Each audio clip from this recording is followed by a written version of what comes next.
Assalamualaikum warahmatullahi wabarakatuh guys. Sahabat-sahabat Mara Lovers, jadi kenapa aku sekarang angkat topik ini? Because ini penting banget. Apalagi yang namanya bersyukur itu amat sangat susah dilakukan ya kan. Saking keadaannya tuh terhimpit banget gitu. Sulit untuk dijelaskan dan hanya kita aja gitu yang tahu. Hanya kita yang merasakan dan tentunya hanya Tuhan juga yang tahu. Tapi di sini aku akan ngajak kalian untuk merenungkan apa yang seharusnya kamu lakukan dibandingkan kamu mengeluh terus gitu. Kita itu beragam kawan, contohnya aja kayak gini. Ada seorang anak kuliahan yang kaya raya, orang tuanya juga mendukung kuliahnya. Tapi dia tetap aja masih ngeluh gitu karena mungkin, wah ini materinya susah banget bagi aku gitu.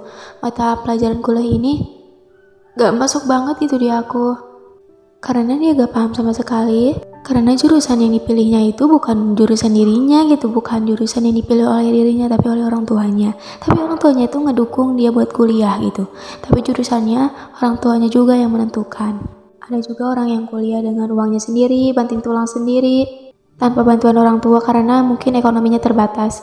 Ada juga yang cukup dari segi ekonominya, tapi orang tuanya itu ngelarang. Malah kitanya tuh kayak dikasih saran yang lain kayak, kamu nikah dulu deh atau kamu kerja dulu daripada kuliah. Ada juga yang mendukung dari semua aspek tapi kamunya yang gak mau. Bahkan di bawah itu semua ada orang yang gak bisa sama sekali buat kuliah, dari segi ekonominya juga terbatas, orang tua gak ngedukung.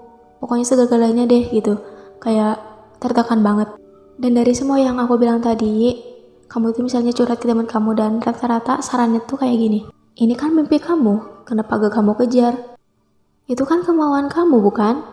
Kenapa kamu memilih terperangkap dibandingkan berjalan sendiri aja gitu? Jawaban kita juga pastinya beragam juga ya kan? Orang tua aku tuh keras banget, gak segan buat mukul atau emang buat marah-marahin aku, bentang aku gitu.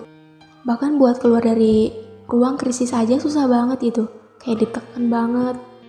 Nah itu tadi contoh-contoh yang beragam, aku ambil dari sisi tentang perkuliahan gitu. Sekarang terus kenapa kita tuh diwajibkan untuk bersyukur dalam keadaan ini, padahal kita tuh kayak ketekan banget, udah gak bisa ngapa-ngapain banget gitu. Gini ya, karena nanti rasa syukur itu sendiri yang bisa merubah nasib kamu. Kalau kamu jalani dengan ikhlas apa yang terjadi di semua aspek kehidupan kamu minta pertolongan sama Allah Subhanahu wa taala, berdoa sama Allah Subhanahu wa taala.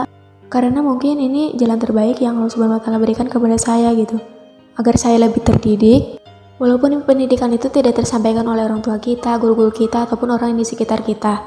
Mending kita terus ikhtiar daripada kita uring-uringan yang nanti akan menimbulkan penyakit hati, kan rugi bagi kitanya kan, rugi juga buat orang lain. Ayo lebih baik bersyukur, menghargai proses sakit itu, karena kita gak pernah tahu harus mana yang akan membawa kita ke dalam kesuksesan. Dan kita pastinya belum tentu tahu kan apa yang terjadi besok hari atau di masa mendatang. Intinya selain bersyukur, kita juga berdoa. Kita gak tahu kalau misalnya jalur langit itu kekuatannya itu sudah apa ya kan. Di samping itu semua kita juga belajar. Walaupun belajar tanpa guru, karena gak selamanya pengetahuan itu harus digurui gitu. Kita harus cari sendiri. Ilmu itu luas dan membentang di mana-mana. Bahkan jalurnya juga banyak, bukan buat meraih ilmu gitu. Intinya bersyukur, belajar dan terus berdoa lalu jalani. So segini dulu dan don't forget untuk jangan egois atau mementingkan diri sendiri. Kita harus peduli terhadap sesama. Kita ini bersaudara. Jangan julid ya teman-teman, karena itu gak baik. Apalagi kalau misalnya melakukan pembulian, karena itu gak keren, gak epic bro. Intinya saling menebarkan kebaikan aja ya. Mungkin segini dulu dari Mara. Maaf apabila perkataan Mara tuh banyak sekali kekurangannya. Kalian bisa koreksi di kolom komentar atau cek IG Mara aja ya. Sekalian follow. Aku taruh kok IG-nya di deskripsi box. Dan kalian boleh request apalagi yang harus kita bahas nanti. Mau puisi, podcast malam, atau cerita horor, atau apapun itu nanti aku kondisikan buat ceritanya.